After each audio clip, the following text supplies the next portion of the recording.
Queridos, esse é o primeiro domingo do ano. O tema da igreja esse ano é Cristo em nós, esperança para o mundo. E hoje nós vamos tratar sobre um novo tema dentro desse cenário aí, né? Durante o ano nós vamos fazer algumas abordagens diferentes. Nós, durante o ano, vamos tratar esse tema, Cristo em nós, esperança para o mundo, em algumas ênfases, né? A primeira delas, nós vamos falar Cristo em nós, tratando sobre a nossa identidade.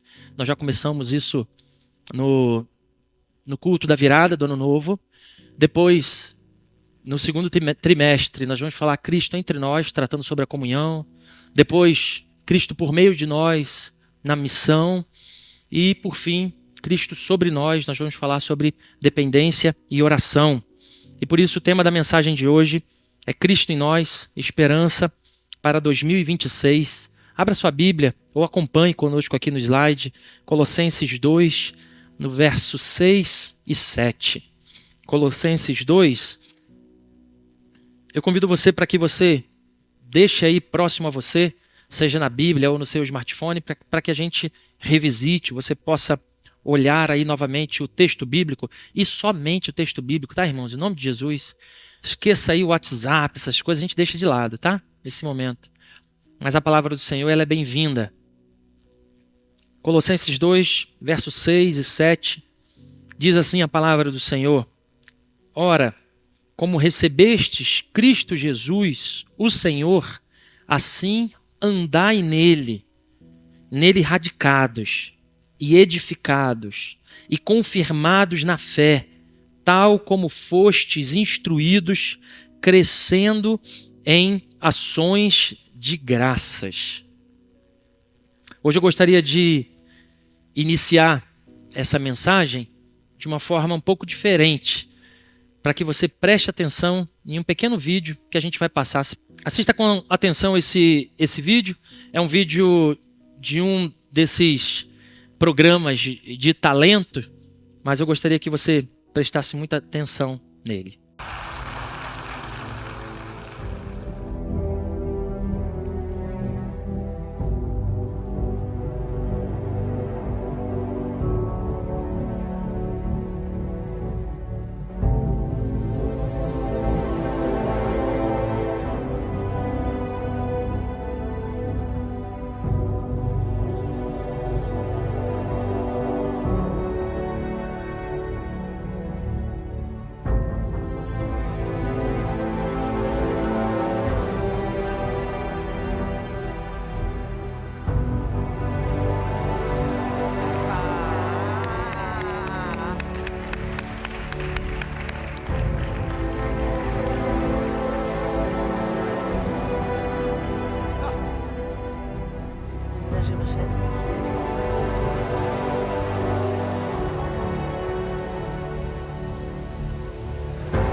Será que você se identifica de alguma forma com esse vídeo? Assim como no vídeo que a gente acabou de ver, é possível que você esteja hoje aqui na igreja carregando uma mala cheia de tesouras, né? Ou seja, vivendo uma mesma vida e com a mesma sensação de cordas amarradas, de questões que não mudam.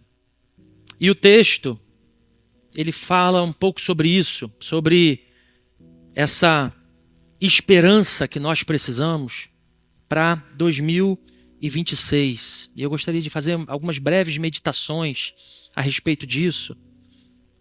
No primeiro verso que nós lemos, no verso 6, diz: ora, como recebestes Cristo Jesus, o Senhor, assim andai nele. A primeira reflexão que eu quero fazer com você é que Deus nos chama a caminhar dessa forma, como nós recebemos, assim caminhamos. Leia comigo. Como recebemos, assim caminhamos. Repara que Paulo, ele não está falando aqui, você consegue, você se mantenha firme, porque vai dar tudo certo. Paulo não está falando aqui, você pode mais. Não, ele está falando assim, não se trata de dependência. Aliás, não se trata de disciplina, mas de dependência. Não se trata simplesmente de força do seu braço, mas se trata de força do alto sobre a sua vida. Paulo não estava dizendo que é a sua força que vai levar você a virar o jogo, mas ele estava se referindo a que o Cristo que salvou lá no passado, é necessário que esse Cristo continue governando a sua vida hoje e governando a sua vida no seu futuro também. Por isso, antes de você perguntar, talvez, o que eu vou fazer esse ano? Como é que eu vou resolver certas situações em 2026? Pergunte, será que Cristo, qual a postura que Ele espera de mim nas minhas decisões diante dessas situações? O que Cristo deseja de mim diante desse quadro? O que Cristo deseja diante dessas questões tão delicadas que há tanto tempo talvez eu esteja vivendo? Como recebemos, assim caminhamos. E preste atenção aqui no que eu vou te dizer agora, meu irmão e minha irmã. Se Cristo, Ele é Senhor da sua vida, Ele não governa apenas o seu discurso.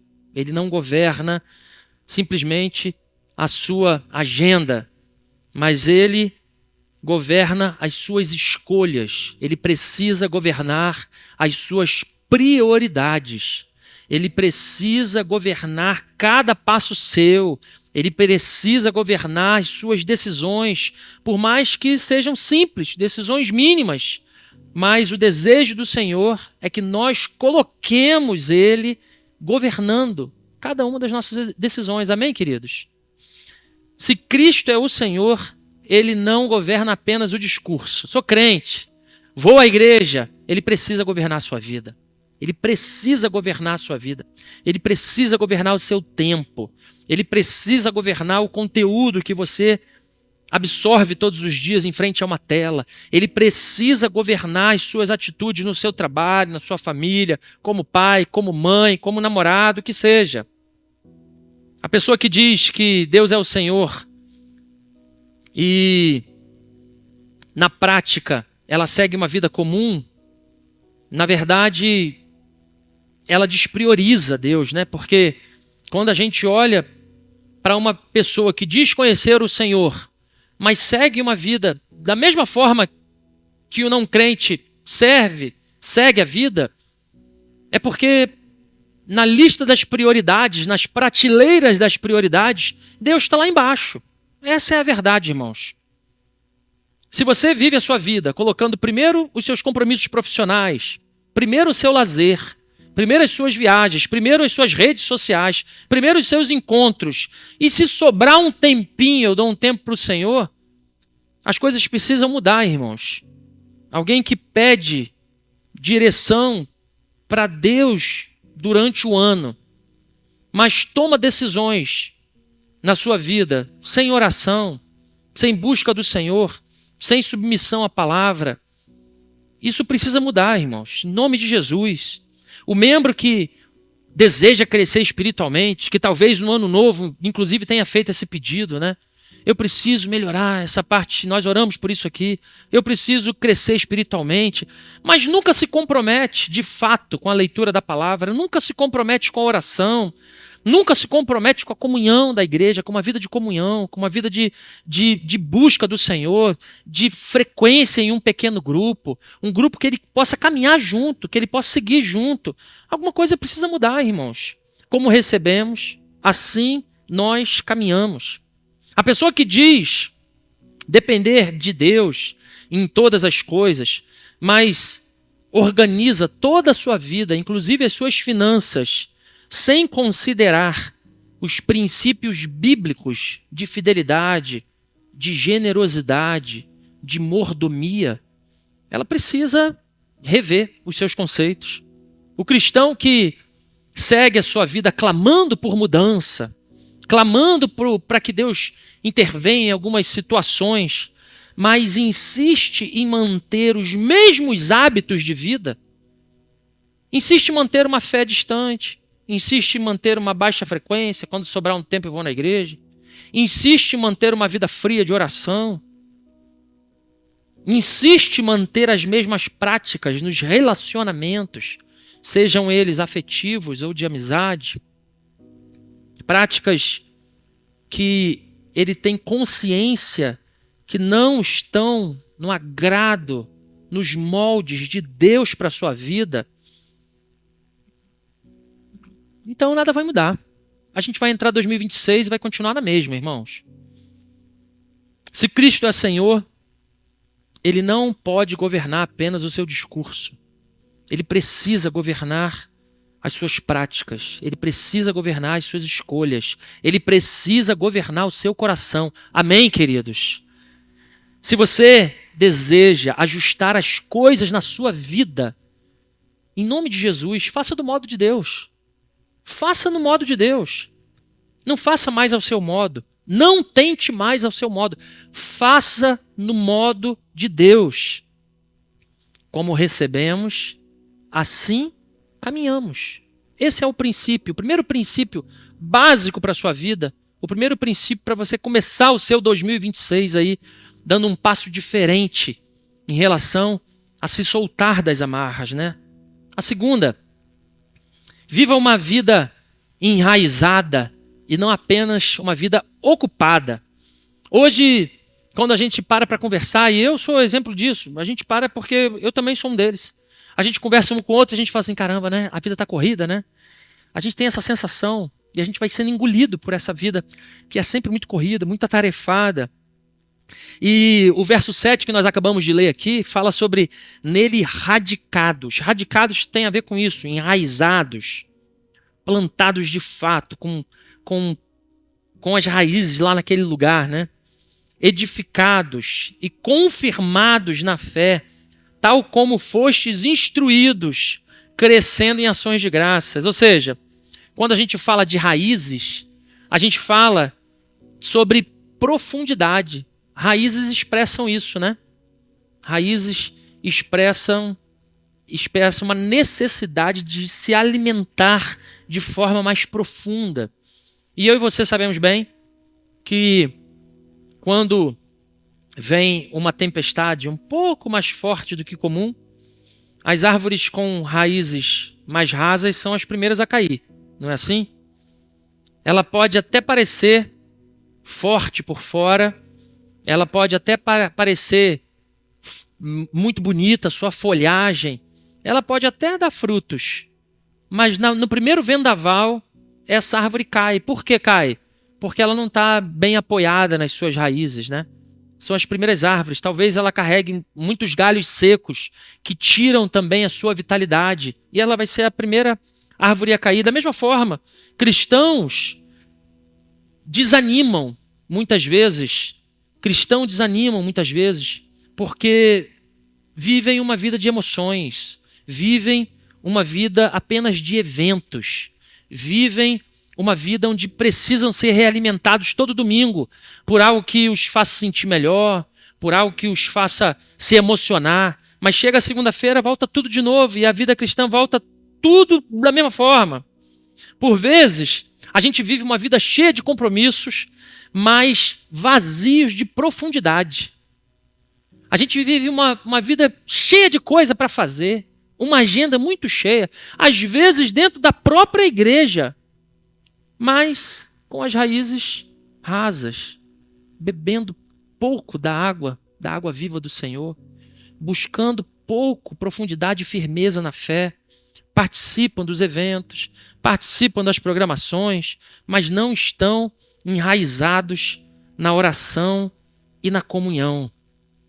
Hoje cedo ainda falava com a igreja lá na Igreja da Barra sobre o fato de sermos envolvidos e comprometidos, né? O pessoal do Habitudes aí aprendeu bem essa lição.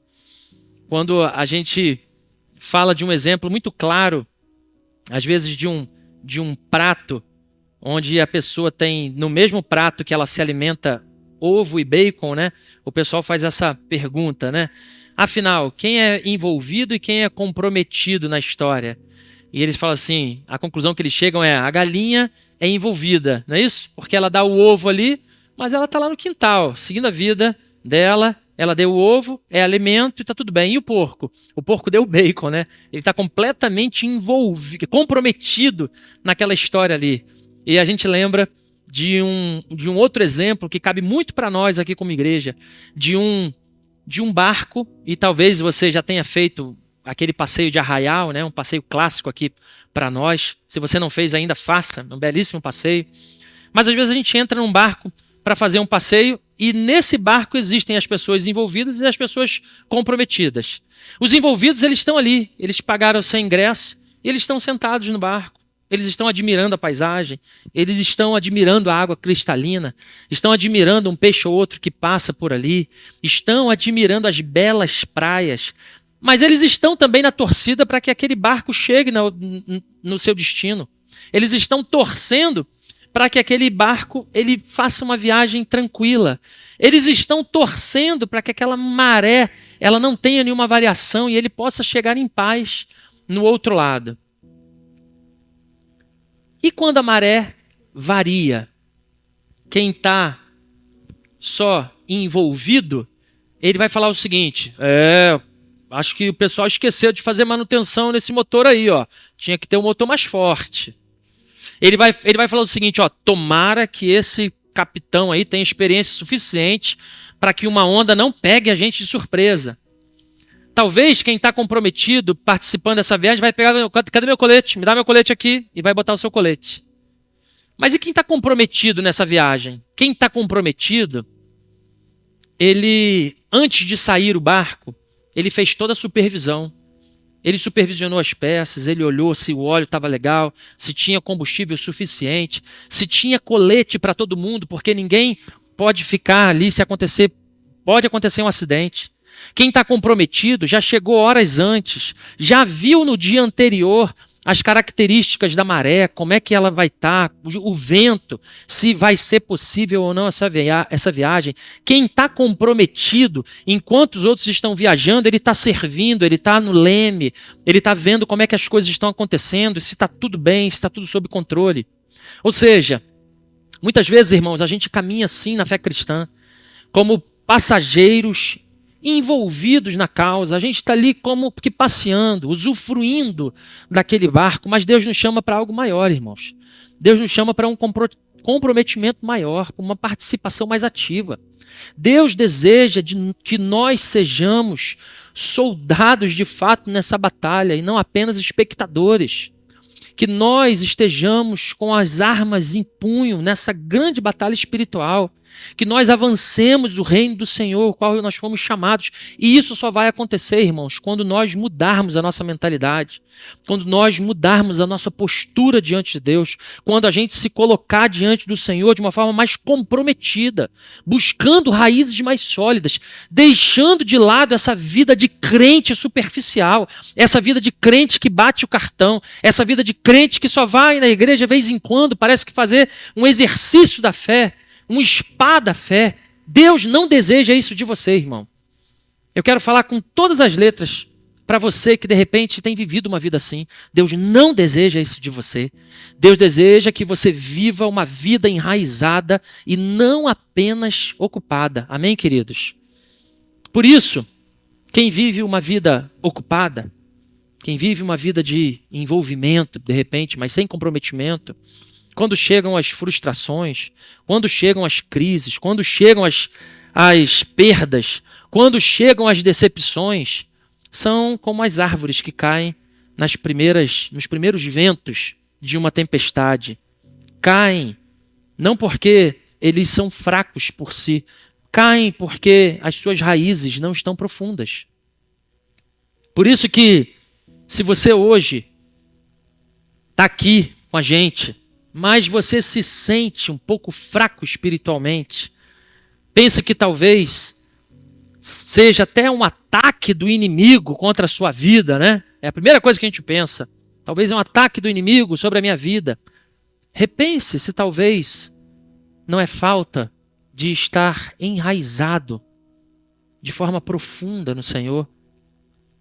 Se você só consegue manter a sua vida espiritual quando tudo está bem, talvez a sua fé ela esteja mais pautada nas circunstâncias e não no próprio Cristo. Se a sua agenda social ela está sempre cheia, mas a sua vida devocional continua vazia, talvez você esteja ocupado demais para criar raízes profundas na sua vida. Se talvez as suas leituras diárias, o seu tempo de comunhão com o Senhor em oração tem sido deixados de lado, talvez você esteja dizendo para Jesus, espere um pouco, Jesus. Quando sobrar um pouquinho de tempo, eu dou uma atenção para você. O que eu quero te dizer é que talvez Deus não esteja te chamando nesse início do ano para fazer coisas, mas Ele pode estar te chamando para você aprofundar o relacionamento com Ele. Talvez esse seja o chamado para você aqui hoje, essa noite. Mas a gente segue o nosso texto. E no ponto 3 eu quero falar sobre transbordar esperança, né? Por fim, o texto que nós lemos, ele nos instrui a isso, para que a gente siga crescendo em ações de graça. E a gente já falou isso muitas vezes aqui, Paulo é expert em falar sobre isso, né? Sempre no final, Paulo arremata falando sobre gratidão. Na maioria das suas cartas, quando você repara, essa é uma característica da escrita de Paulo. Ele vai escrevendo sobre como a gente deve fazer, como deve fazer. Ele manda as orientações para as igrejas de acordo com os seus cenários. Os cenários que cada igreja tem vivido, né? Ele manda cartas para diferentes igrejas. Mas é muito comum que ele termine dizendo isso. Mantenha a sua vida, viva uma vida de ação de graças, viva uma vida de gratidão diante de Deus. E aqui não é diferente. Quando realmente Cristo habita em nós, a gratidão, ela deixa de ser uma reação diante das circunstâncias. Ela passa a ser uma postura de vida do crente. Quando a gente entende realmente quem habita em nós, a gente vai identificar facilmente que Ele habita em nós, apesar dos momentos difíceis, apesar das tempestades. Deus nunca vai nos abandonar. E por isso a gente pode viver uma postura de gratidão, mesmo nos momentos difíceis. E você se lembra aí do vídeo da menina que a gente acabou de ver? O que o vídeo deixou claro para você? Deixa claro que, ao contrário do que a gente pensa, inicialmente, quando a gente está vendo o vídeo, essa menina não precisava de uma tesoura. Ela já tinha várias no seu estoque. Às vezes, quando a gente está vendo esse vídeo, a nossa reação é até torcer por ela, né? A gente torce para que ela consiga aquela tesoura e se liberte das suas amarras. Mas o que ela precisava não era da tesoura. O que ela precisava era utilizar uma dessas tesouras da forma correta. E aqui nós temos uma aplicação direta para nós essa noite, no início desse ano. Muitos de nós estamos presos em nossas amarras de vida. Não é por falta de recursos, não é por falta de tesouras. Estamos presos porque usamos mal aquilo que nós já recebemos. Estamos presos porque continuamos simulando esse cenário, mas de fato não utilizando as armas que Deus nos deu para lutarmos da forma correta as nossas batalhas. Assim como a menina, talvez você chegou aqui hoje não precisando de mais uma tesoura. Talvez, assim como essa menina, você já tenha várias tesouras aí na sua maleta. E o problema, talvez, assim como o da menina, não é o da escassez. Talvez você precise de direção. Talvez você precise entender o que de fato a palavra do Senhor pode fazer na sua vida. Talvez você chegou no início desse ano, no primeiro domingo, tendo acesso à sua Bíblia, tendo acesso à palavra do Senhor, conhecendo o Evangelho, participando da vida da igreja, talvez até sabendo falar um pouco de Cristo, mas com esse sentimento de uma vida amarrada, porque transformaram a graça do Senhor em uma coisa que às vezes se carrega, se acumula, enquanto a graça do Senhor nos foi dada para ser aplicada nas nossas vidas. Amém, queridos? A graça do Senhor nos foi dada para que nós apliquemos essa graça na nossa vida comum. As tesouras que o Senhor nos dá, ela nos dá para que a gente seja capaz de cortar as nossas amarras, de cortar e nos libertarmos, porque essa é a vida que Deus tem para nós. Cristo em nós, irmãos, não é mais um enfeite espiritual, não é mais uma tesoura na sua maleta, não é mais um item guardado na sua mala religiosa. Cristo em nós não é algo para ser acionado apenas nos momentos de culto. Levantem as suas tesouras. Cristo em nós é poder para romper as amarras. Cristo em nós é poder para romper com os pecados que se repetem, com os medos que nos paralisam, com as culpas que não abandonam o nosso coração. Cristo em nós é poder para que a gente não caminhe mais nos padrões antigos que insistem em ficar, que insistem em amarrar a nossa vida. E por isso, nesse primeiro domingo do ano, eu tenho uma pergunta a fazer para você. Que cordas ainda continuam puxando você para trás?